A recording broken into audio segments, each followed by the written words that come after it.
Assalamualaikum warahmatullahi wabarakatuh. Waalaikumsalam. Yang terhormat Ibu Tutik Nurul Janah SHIMH selaku dosen pengampu Pancasila dan Pendidikan Anti Korupsi. Kami dari kelompok 1 membuat video ini untuk memenuhi tugas ujian akhir sekolah dengan tema money politik, yang mana ini sering terjadi dan juga sudah banyak sekali di Indonesia, baik itu ketika pilkada ataupun pemilihan DPR dan lain sebagainya. Saya di sini tidak sendirian, ditemani oleh ketiga teman saya. Yang pertama Mbak Naswa Aisyah Zaira, yang kedua Mas Syafauddin, yang ketiga Mas Ahmad Faleh Nurul Hidayat.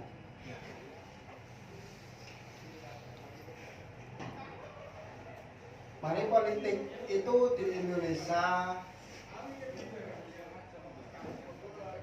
sangat banyak sekali pelakunya, dan juga itu merupakan perkara yang tidak bisa dipisahkan ketika terjadi pemilihan kepala daerah. Money politik itu sering terjadi di Indonesia, baik ketika pemilihan kepala daerah ataupun yang lainnya. Menurut Anda, faktor yang paling mempengaruhi terjadinya praktek money politik itu apa? Silakan Mbak Naswa Aisyah Zaira. Terima kasih untuk moderator yang telah memberikan waktu kepada saya untuk menjawab pertanyaan terkait faktor yang mempengaruhi adanya money politik di Indonesia. Yang pertama, dari tingkat pendidikan masyarakat. Masyarakat yang cenderung pendidikannya rendah itu lebih cenderung untuk melakukan atau menerima uang politik atau uang pemilu. Sedangkan masyarakat yang tingkat pendidikannya tinggi cenderung menolak karena mengetahui bahwa tindakan tersebut itu kurang benar. Kurang benar ya. Nah, yang kedua itu lemahnya hukum, di mana hukum, menurut saya hukum sekarang itu masih tumpang tindih sehingga belum bisa diterapkan secara maksimal untuk para pelaku-pelaku money politik tersebut. Mungkin di situ lebih spesifiknya lemahnya penegak hukum ya, bukan lemahnya hukum yang ada di Indonesia. Nah, itu terima kasih Kak. Yang ketiga itu dari kebiasaan. Ya, kebiasaan. Karena sudah dari tahun-tahun sebelumnya sudah pernah menerima, melihat tindakan tersebut, itu cenderung menerima dan menganggap bahwa tersebut bukan hal yang salah, hal tersebut bukan hal yang salah. Itu dari saya. Ya, mungkin saya akan mengutarakan jawaban dari Mbak Naswa untuk bisa ditanggapi oleh Mas Syafauddin dan juga Mas Faleh. Yang pertama dari Mbak Naswa itu menyebutkan yang pertama adalah lemahnya pendidikan masyarakat Indonesia. Yang kedua, karena budaya money politik itu sudah nggak asing lagi di masyarakat kita. Yang ketiga adalah melemahnya penindak hukum yang ada di negara ini. Mungkin kita akan membahas mengenai lemahnya penindak hukum di Indonesia kali ini. Bagaimana cara untuk mengatasi money politik yang sering terjadi di Indonesia? Apakah dengan cara meningkatkan tindakan hukum agar biar tidak timpang tindih, yang bawah semakin tajam, yang atas semakin tumpul, atau bagaimana? Mungkin Mas Faleh bisa mengasih argumennya. Baik, soal money politik ini sebetulnya kan masalah yang sudah menjadi rahasia umum lah ya di khalayak publik. Iya. Semua mengetahui prakteknya seperti apa, dan di lapangan seperti apa. Nah, padahal tindakan ini itu baik dari kacamata hukum negara maupun dari sisi agama manapun ya, terutama Islam itu mengutuk keras tindakan money politik atau politik uang. Sangat tidak bisa dibenarkan. Tidak jelas sumbernya para politikus ini dapat dana dari mana untuk dibagikan kepada para rakyat yang akan memilih ya pada pemilu, baik pilkades, pilkada, pilgub sampai pilpres pun itu tidak jelas dananya dari mana. Nah, kebanyakan para pejabat yang seperti ini itu mempunyai latar belakang untuk memperkaya dirinya sendiri. Artinya ia berani keluar uang di awal, meskipun itu hasil apalah ya. Nanti setelah ia jadi, ia akan memanfaatkan jabatannya, menyalahkan kewenangan untuk memperkaya dirinya sendiri, entah itu dengan penyelewengan anggaran ataupun dengan cara yang lain. Nah, dari sisi masyarakat, saya rasa selain tadi dikatakan tingkat pendidikan yang rendah, mungkin karena ada faktor finansial juga ya. Kalau masyarakat itu mampu, saya kira tidak maulah menerima uang dari money politik, karena ya tadi tidak jelas itu. Nah, yang diperlukan mungkin pejabat itu tidak hanya membuat janji-janji manis saja. Janji-janji manis, tapi juga bekerja bagaimana supaya caranya masyarakat Indonesia ini bisa makmur, bisa finansialnya cukup, bisa mandiri secara ekonomi. Nah, kemudian untuk money politik ini memang kalau harus diberantas sehabis-habisnya ya, harus cukup sulit sih, melibatkan kesadaran seluruh pihak, berbagai macam elemen, dari masyarakat sendiri maupun pejabat. Nah, kalau saya ya mungkin dari lingkungan terdekat sendirilah, mungkin ketika kita masih di desa itu bisa menghindari praktek-praktek seperti itu. Jadi saling bergotong royong untuk tidak membenarkan ini. Iya, tidak membenarkan praktek money politik. Tadi dibahas secara singkat oleh Mas Fali, Mas Apa, bahwasannya money politik ini akan berakibat seorang kepala daerah itu melakukan tindakan penyelewengan dana. Ketika sudah terjadi seperti itu, Anda sebagai masyarakat yang berdidik dan juga di sini sebagai mahasiswa juga, apa yang akan Anda lakukan tentang praktek tersebut yang nantinya menimbulkan banyak kerugian yang diakibatkan oleh tindakan korupsi, yang faktor utama tersebut adalah mahalnya politik di Indonesia? Kalau pendapat saya ya, saya cuma akan menambahi dari narasumber 1 dan Narasumber 2 tadi ya, bahwa di Indonesia ini itu money politik itu sudah sampai ke tingkat bawah, tidak cuma di tingkat atas. Artinya sangat sulit untuk diberantas. Kalau menurut saya cara memberantas itu dari faktor kecil dulu, yaitu di lingkungan kita sendiri. Mulai dari keluarga kita, kita kan sebagai mahasiswa yang terdidik, setidaknya kita tahu pengaruh dari money politik ke depannya.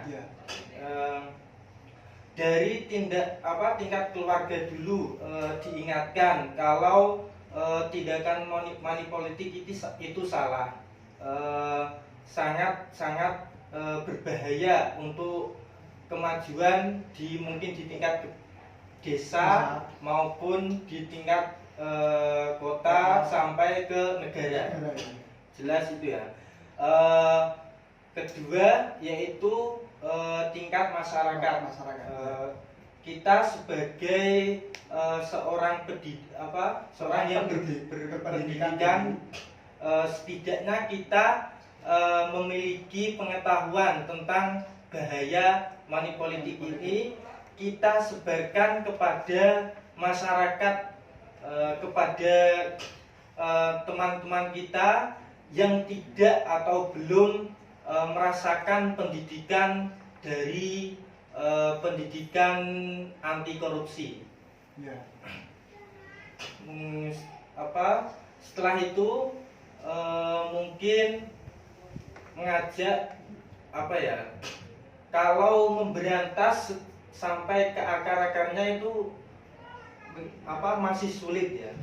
Ya kita sebagai mahasiswa ya mungkin sampai kepada lingkungan sekitar dulu lah. Baru kita jika mempunyai kekuasaan nanti bisa sampai ke jalur hukum. Ya. Kurang lebihnya seperti itu. Ya. Mungkin saya kembali ke Mbak Naswa dulu. Ini kan praktek money politik itu kan sering terjadi, baik itu pemilihan kepala desa, pemilihan bupati, ataupun pemilihan DPR dan juga DPRD. Menurut Anda,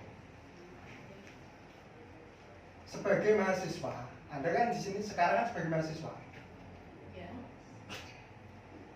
peran Anda untuk memberantas money politik di masyarakat sekitar Anda itu bagaimana?